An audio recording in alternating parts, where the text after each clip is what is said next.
addition to the purchase of a PC Quilter. Again, don't have to have them, but they help make your life a lot easier in the long run. So, with that being said, so do you have any questions so far? None. Okay. So with that being said, I'm going to go ahead and I'm going to get started. Like I said, I've got everything set up. I'm going to come over to the computer, and ultimately what you see on the computer is I'm in the sewing portion tab of my program, and based on the design that I've loaded, it's telling me what I should be doing with my sewing machine and the PC Quilter. So ultimately it's saying to me that my pattern is 83.5 inches to the right, so my machine sews from left to right. It will sew 5.5 inches back towards the take-up roller, and it will sew 4 inches away from the take-up roller. So when I go to check my positioning, I want to make sure that I have 5.5 inches to go backwards, and that I have 4 inches to go forwards. I definitely can see that I have the 4 inches. It's the 5.5 I'm a little concerned about, so let me just measure here. And ultimately, I want to measure the machine coming back. So what I do is I measure from my wheelbase. You can measure from your needle to the pole, but really it's the wheels that to me are important. So I want to make sure I have 5.5 inches here.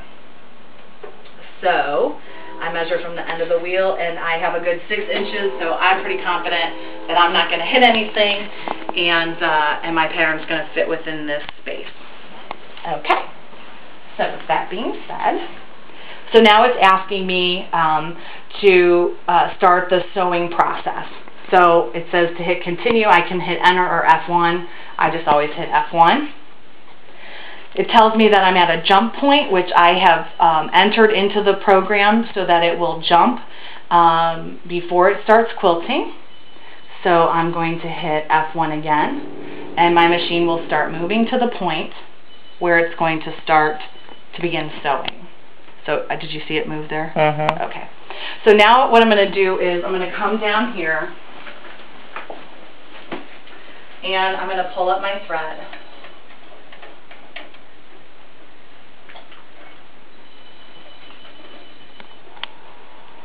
And I'm going to find my pins. You know, I have 2 tomatoes, and I tell you, the one that's never at the end I want it to be, as I have to say. So, alright, so I'm just going to kind of pin my thread in here so that I don't get a knot on the back. Lower my presser foot, and now I'm ready to start.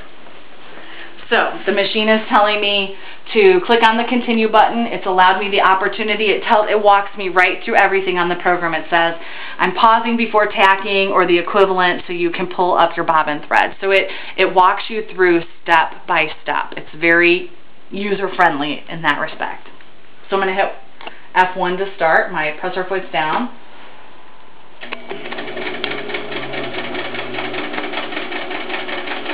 And usually at this point when I start a new row, what I like to do is make sure that if I'm going to sew off a little bit, that I'm not going to pick up the edge of my quilt or anything. Fabrics move, things happen, so I just try to make sure in this first round that it's not going to go off the edge of the fabric and that I'm not going to pick up the edge of the quilt. So I kind of wait until I get past this first part before I kind of move and walk away or go do something on the computer or what have you. This is a very intense pattern that I am sewing out right now. It is from Quilt Recipes. It's an Ellen Munich design, which I know I've told Jean before on another video that I love her designs, which I really do. This one's called Elegant Swirl, and it is a very popular design, but it's very, very dense and it's very intense. It takes 2 bobbins to get through this design. Okay, so while the machine is quilting, and do you have any questions so far, Vaughn? Like, are you... No, I'm understanding your mind everything. Can you start and stop the PC Quilter Yes. without interfering with the design? Yes, and I will show you that. I kind of just wanted to get away from the edge before I showed you that. What the PC Quilter has on it, it has a function known as a pause switch.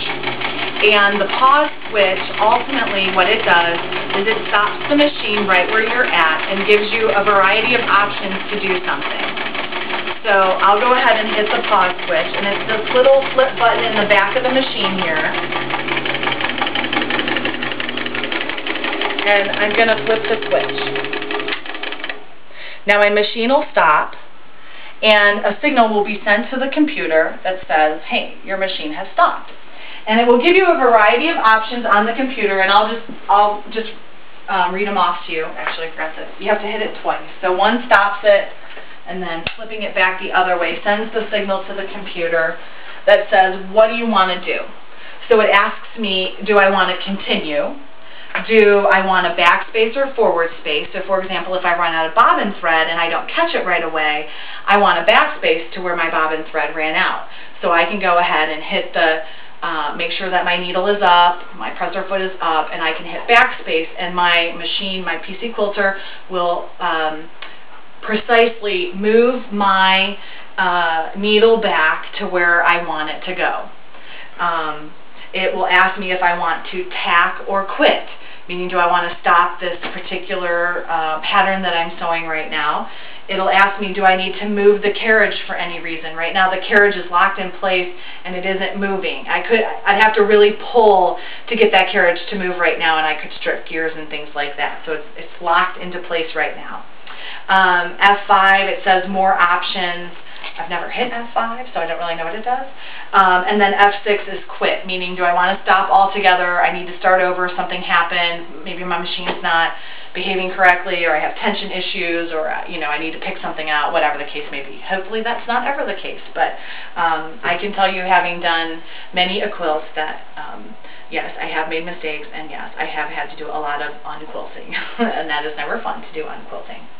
So pretty much, though, I just wanted to continue because I just kind of wanted to show you that you do have a stop function, that you can backspace, you can forward space. Like, let's say, for example, you need to move to a different part of your pattern, and you want a forward space. The machine can go through the pattern in forward space. Maybe you backspaced too far and you need to come forward a little bit.